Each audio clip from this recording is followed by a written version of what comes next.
Hoje eu vou falar sobre presentes.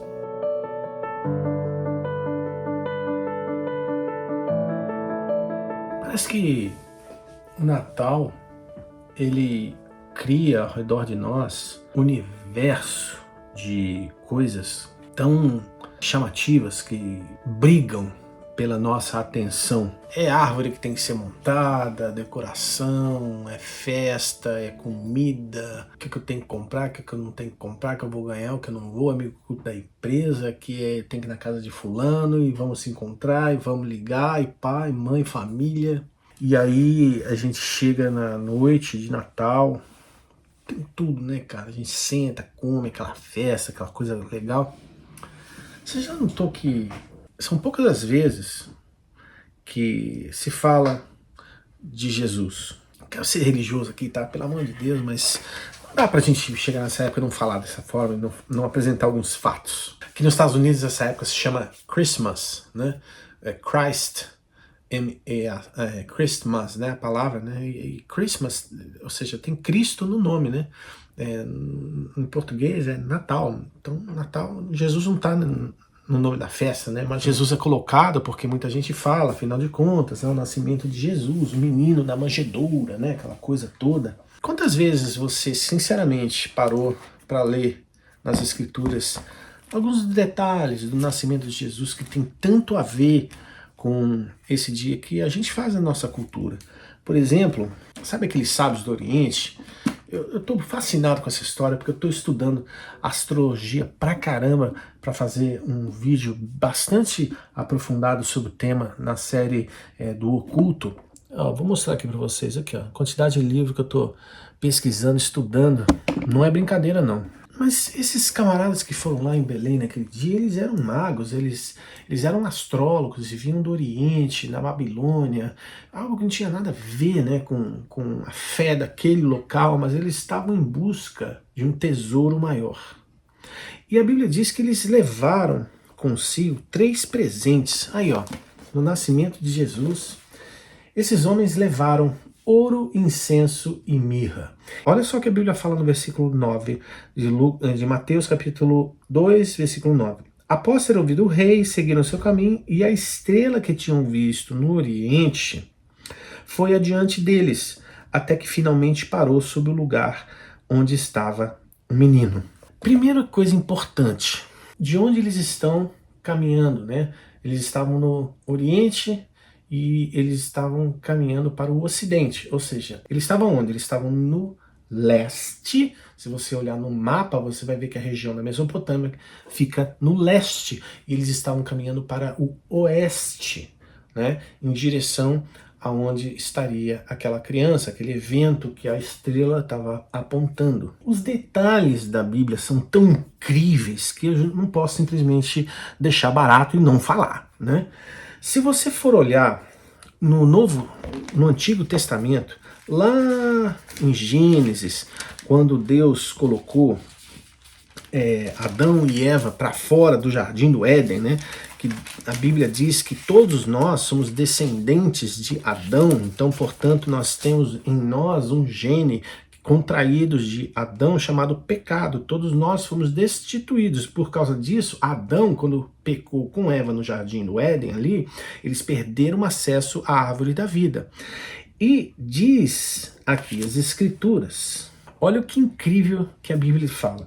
Em Gênesis capítulo 3, versículo 24, está escrito o seguinte: Deus baniu Adão e Eva e no lado leste do jardim do Éden estabeleceu seus querubins e uma espada flamejante que se movia em todas as direções, evitando assim que alguém tivesse acesso à árvore da vida. Ou seja, Deus colocou os querubins, que eram anjos específicos da guarda da glória de Deus, da presença da glória de Deus, no leste, que era a entrada do jardim do Éden, para que não tivessem acesso à árvore da vida. Ou seja, quem estava no leste precisava andar em direção ao oeste para chegar na árvore da vida. Essa mesma estrutura de direção acontece no tabernáculo, quando Deus coloca a entrada do tabernáculo no lado leste, ou seja, para o sumo sacerdote entrar onde ficava o Santo dos Santos, onde estava a Arca da Aliança, ele tinha que caminhar em direção ao oeste, para chegar onde? Na parte mais íntima do tabernáculo, onde estava a glória de Deus, onde estava o que? A Arca da Aliança. A Bíblia diz que estava cheio de querubins ali protegendo, inclusive em cima da arca tinha querubins, né? Percebe a figura? O que a Bíblia está querendo dizer é o seguinte: quando a gente quer entrar na presença de Deus, na Bíblia, a Bíblia sempre diz que nós temos que caminhar em direção ao oeste. Jesus, mais tarde, quando ele já era crescido, ele falou em João capítulo 14, versículo 6, ele disse a seguinte célebre frase: eu sou o caminho, a verdade e a vida. Ninguém chega ao Pai senão por mim. Eu sou o caminho, é um só. A verdade é uma verdade só, não existe várias, não existe vários caminhos que levam a Deus, não existe isso. Ele falou, quando Jesus falou isso, ele aniquilou essa afirmação. E ele falou que ele era a vida. Ninguém chega ao Pai senão por mim. Ou seja, ninguém chega até a presença de Deus se não for através de Jesus. Aqueles homens, quando estavam caminhando em direção ao oeste, eles encontraram a vida. Eles encontraram Deus. Por isso, no versículo 10 do capítulo 2 de Mateus, olha o que está escrito. E vendo eles a estrela, alegraram-se com grande e intenso júbilo. Aí eles entraram na casa, encontraram o menino com a sua mãe, prostrando-se o adoraram.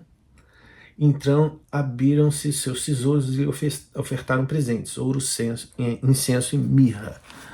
Ou seja, quando você caminha em direção ao oeste, que é em direção à presença de Deus, que é em direção, a mesma direção que aqueles homens andavam, quanto mais você chega perto daquilo, quanto mais você chega perto daquele momento, daquele ambiente, daquela atmosfera, sabe o que acontece na sua vida? Alegria genuína. Alegria que nasce não das coisas materiais, mas a alegria que nasce fruto do ambiente, da atmosfera em que você está. E também é verdade dizer que quando você caminha em direção leste, você se afasta da alegria genuína e profunda que existe no seu coração. Por quê? Porque somente aos pés de Jesus, como aqueles homens experimentaram, é que você experimenta a verdadeira alegria que existe. Então não são os presentes da árvore, não são os presentes que você recebe. E nota que aqueles homens levaram presentes para ofertar aos pés de Cristo.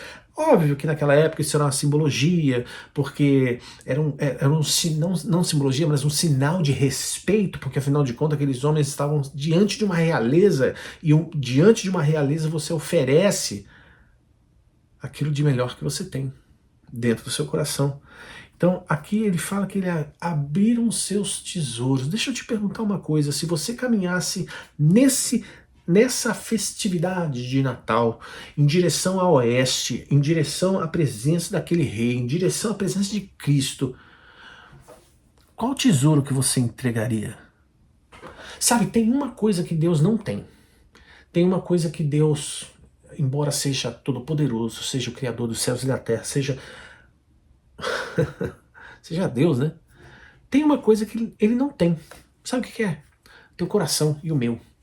Porque isso, ele só vai ter se você entregar para ele. Então o lance do Natal não é a respeito dos presentes, não é a respeito da festa, da comida, aquela coisa toda.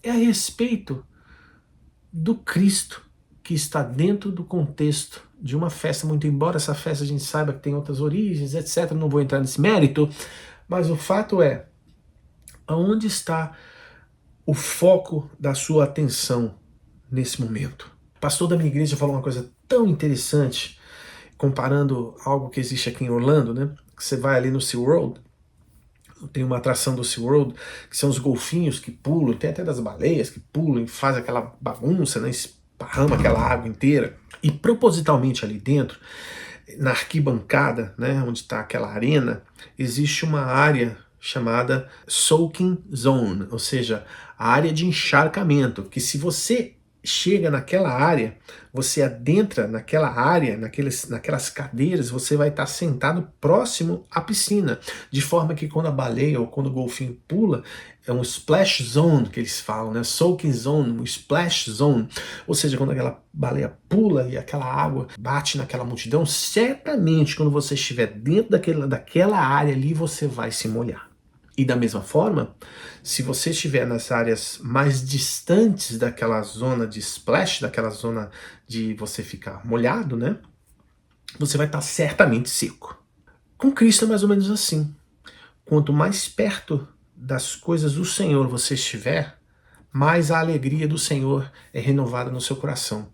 Quanto mais distantes das coisas de Deus você estiver, mais seco você estará. Sabe que nessa época você se aproxime do Senhor, não pelas coisas que você quer, pelas coisas que você precisa, mas porque você entendeu a mensagem que existia dentro daquela manjedoura. Não era sobre os presentes na árvore, não era sobre o que você quer e que você deseja ou almeja, mas o maior presente foi Deus que te entregou. Naquela manjedoura tem um presente tão grandioso, tão incomparável, tão sublime, tão maior do que tudo que você pode encontrar nessa vida, que quando você está aos pés dele, a primeira coisa que você sente é a alegria genuína aos pés de Deus. Isso é muito fantástico. Isso é uma alegoria muito fantástica. Então, eu desejo que Deus te abençoe nesse dia, que Deus possa te encher da verdadeira alegria, porque a alegria que o mundo oferece, ela é passageira, mas a alegria que Deus nos concede na presença dele, ela é infinita, e as circunstâncias não ditam a alegria que a gente sente. Sabe por quê? Porque quando a gente está na presença de Deus, você decide viver a alegria de Deus. Não é um sentimento, é uma escolha. Você escolhe ser alegre no Senhor. A felicidade que existe estar na presença do Senhor, a despeito das suas circunstâncias. Então, seja lá a circunstância que você se encontre nesse momento que você está assistindo esse vídeo, que Deus possa ser o seu refúgio, Ele possa ser a sua fortaleza nesse dia. Eu espero que esse vídeo tenha falado do seu coração. Eu desejo que Deus te abençoe. Um grande abraço, marca aí, deixa aí o seu joia e escreve aí a sua mensagem, tá bom? Um grande abraço e compartilha esse vídeo. Até o próximo.